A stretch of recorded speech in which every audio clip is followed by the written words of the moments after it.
नमस्कार दोस्तों, स्वागत है आपका हमारे YouTube चैनल पूजा सेवन स्टोरीज में। जय श्री कृष्ण। प्रिय साधक, इस भागदौड़ भरी और दिखावटी दुनिया में अक्सर कुछ आत्माएं खुद को पूरी तरह अकेला और अलग थलग महसूस करने लगती हैं। ऐसा प्रतीत होता है जैसे वे इस शोर शराबे भरे संसार के लिए बनी ही नहीं हैं। जब किसी व्यक्ति के सीने में एक अनजाना सा दर्द, एक अजीब सा खालीपन और एक गहरा भटकाव बना रहता है, तो वह अक्सर स्वयं के वजूद और अपनी योग्यता पर सवाल उठाने लगता है। परंतु सच तो यह है कि उस व्यक्ति का यह बहता हुआ अश्रुधारा और मन की तड़प किसी नाकामी का प्रतीक नहीं है। यह उस परमपिता घट-घट के वासी महादेव का एक मौन संदेश है। जब भोलेनाथ किसी इंसान को सांसारिक जीवन के साधारण ढर्रे से निकालकर एक अत्यंत पवित्र और उच्च उद्देश्य के लिए तैयार करते हैं, तो वे सबसे पहले उसकी आत्मा को संवेदनशील बनाते हैं। यदि किसी इंसान का जीवन बार बार बिखर रहा है, यदि उसके अपने ही उससे दूर हो रहे हैं, तो यह ईश्वर द्वारा त्यागे जाने का प्रमाण नहीं है। वास्तव में करुणा के सागर महादेव उस व्यक्ति के जीवन का कायाकल्प कर रहे हैं। वे उसकी राह से हर उस बाधा को छांट रहे हैं जो उसकी आत्मजागृति के मार्ग में रोड़ा बनी हुई थी। आज हम उन 8 हृदयस्पर्शी संकेतों को समझने जा रहे हैं जो इस बात का जीवंत प्रमाण है कि किसी व्यक्ति की यह पीड़ा कोई अभिशाप नहीं, बल्कि महादेव द्वारा उसके चयन का पवित्र प्रतीक है। दोस्तों, आगे बढ़ने से पहले आपसे एक खास निवेदन है। अगर यह वीडियो आपको अच्छा लगे तो इसे लाइक कीजिए, चैनल को सब्सक्राइब कीजिए और सबसे जरूरी बात, इस वीडियो को हाइप करना बिल्कुल मत भूलिए।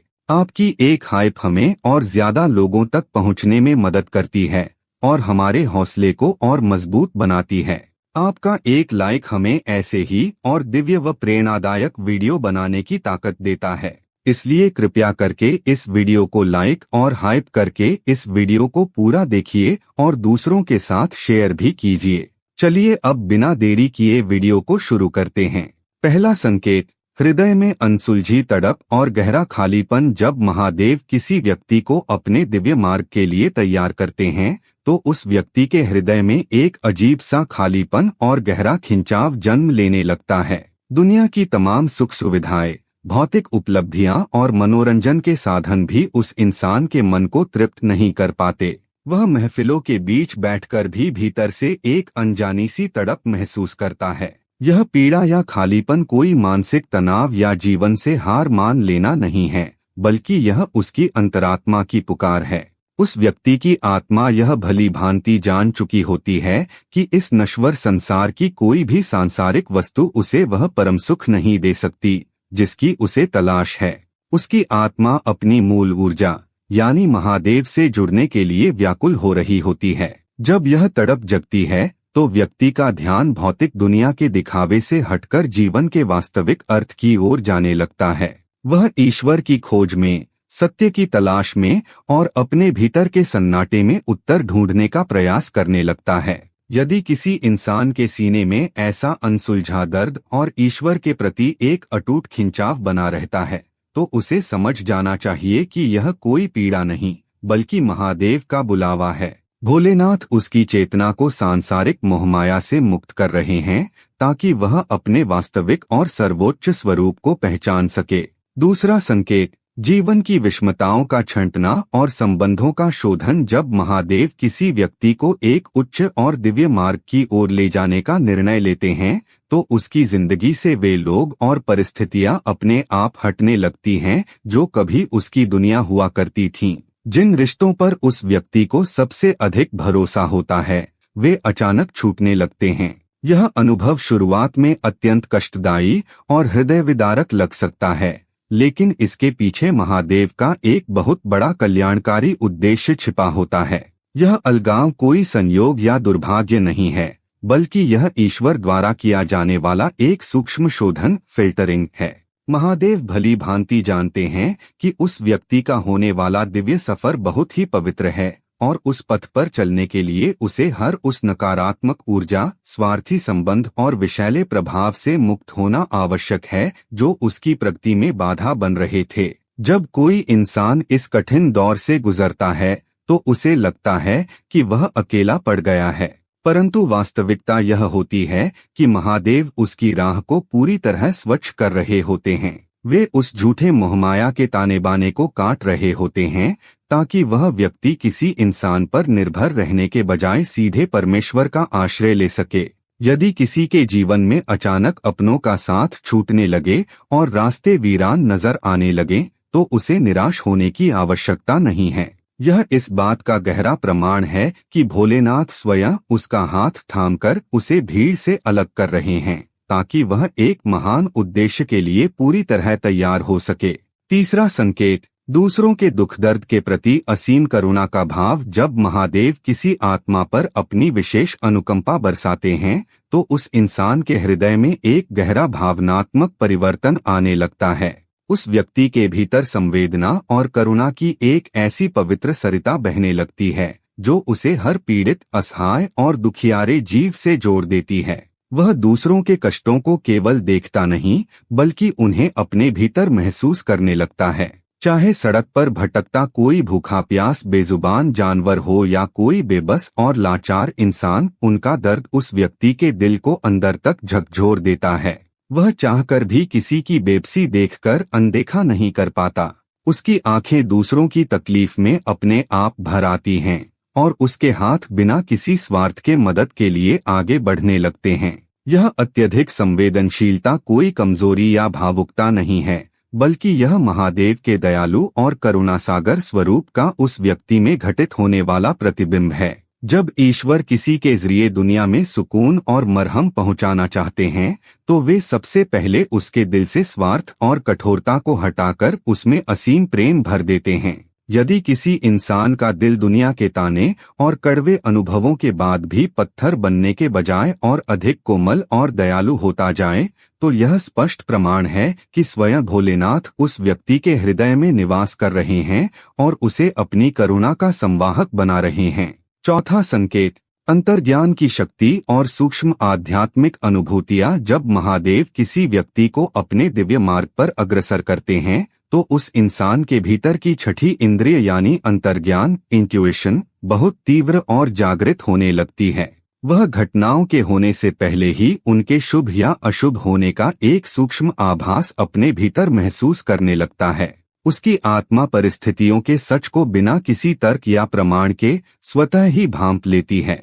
ऐसे व्यक्ति को अपने आसपास एक पवित्र, अदृश्य और सुरक्षात्मक ऊर्जा का एहसास होने लगता है। जब वह बहुत ज्यादा निराश, एकाकी या टूट चुका होता है तब भी अचानक उसके मन में एक ऐसा दिव्य विश्राम और दिलासा भर जाता है जैसे कोई अदृश्य शक्ति उसका हाथ थामकर कह रही हो, घबराओ मत, मैं तुम्हारे साथ हूँ। यह केवल मन का वहम या कल्पना नहीं होती बल्कि यह नीलकंठ महादेव की उस सूक्ष्म उपस्थिति का प्रत्यक्ष अनुभव होता है जो हर क्षण अपने भक्त की रक्षा में तत्पर रहते हैं।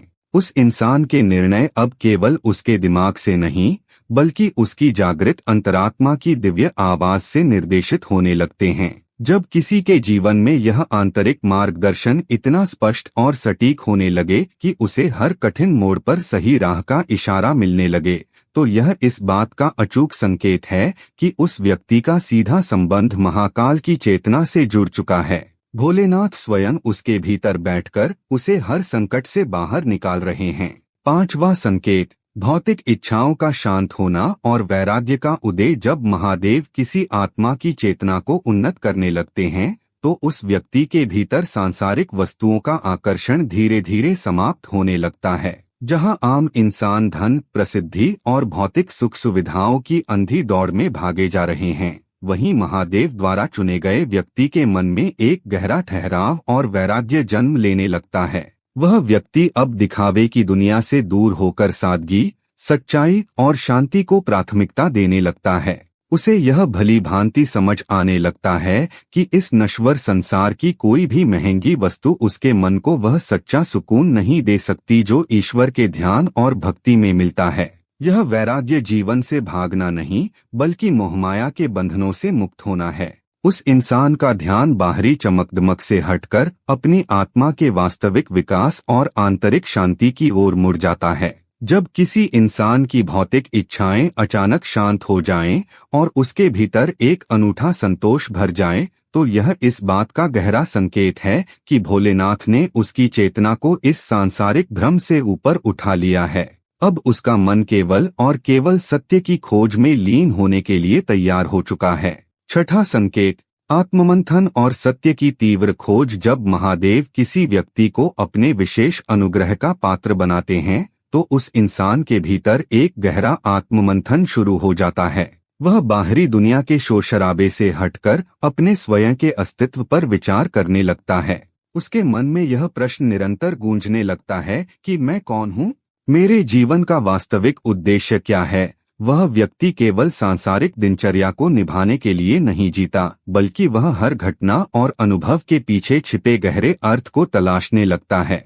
उसकी रुचि अब केवल सतही बातों में नहीं रहती, वह धर्म, दर्शन, ध्यान और ब्रह्मांड के गूढ़ रहस्यों को जानने के लिए व्याकुल हो उठता है। यह सत्य की तीव्र खोज उसे एक साधारण इंसान से एक सच्चे साधक के रूप में रूपांतरित कर देती है।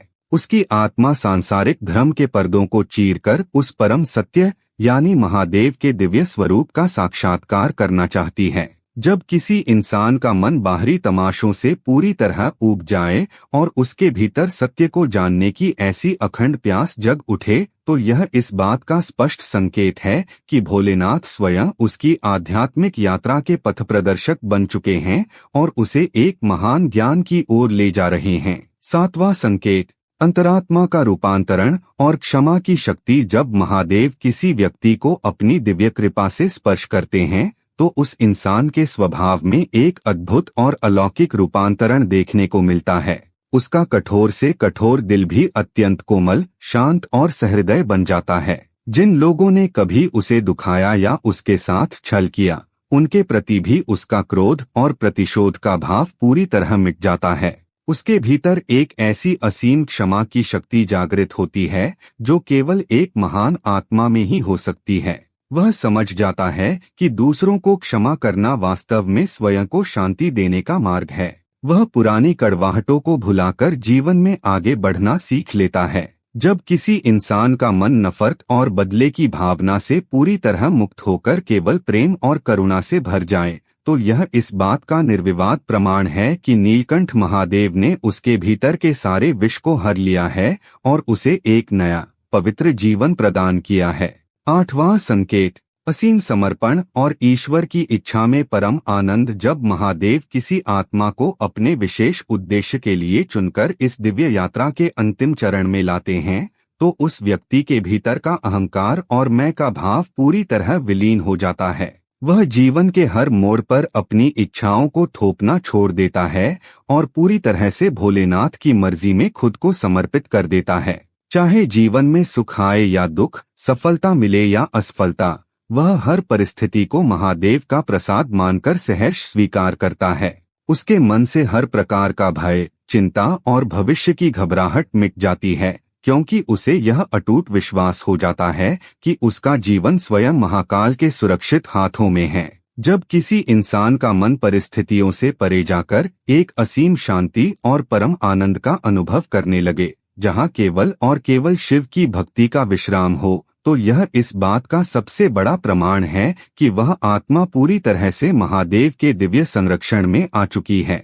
उम्मीद करते हैं कि आपको इस वीडियो से कुछ नया जरूर सीखने को मिला होगा। आपको वीडियो कैसी लगी हमें कमेंट बॉक्स में जरूर बताएं। अगर वीडियो के दौरान मुझसे कोई गलती हो गई हो तो मैं माफी चाहता हूं। दोस्तों, हमारे चैनल पर और भी अच्छी वीडियोस है, उन्हें भी जाकर आप जरूर देखें। लिंक जो है वह आप डिस्क्रिप्शन बॉक्स में चेक कर सकते हैं। जो अक्सर डेली हमारी वीडियोस देखते हैं, उन सभी का दिल से शुक्रिया। दोस्तों, अगर आपको ये वीडियो अच्छा लगा तो कृपया करके वीडियो को लाइक करें और वीडियो को हाइप जरूर करें और कमेंट बॉक्स में हर हर महादेव जरूर लिखें और वीडियो को शेयर जरूर करें और चैनल को सब्सक्राइब करें। धन्यवाद। ओम नमः शिवाय। यहाँ यह बताना जरूरी है कि हम किसी भी तरह की मान्यता, जानकारी की पुष्टि नहीं करते हैं। किसी भी जानकारी या मान्यता को अमल में लाने से पहले संबंधित विशेषज्ञ से सलाह लें। वीडियो को अंत तक देखने के लिए आप सभी का बहुत बहुत धन्यवाद।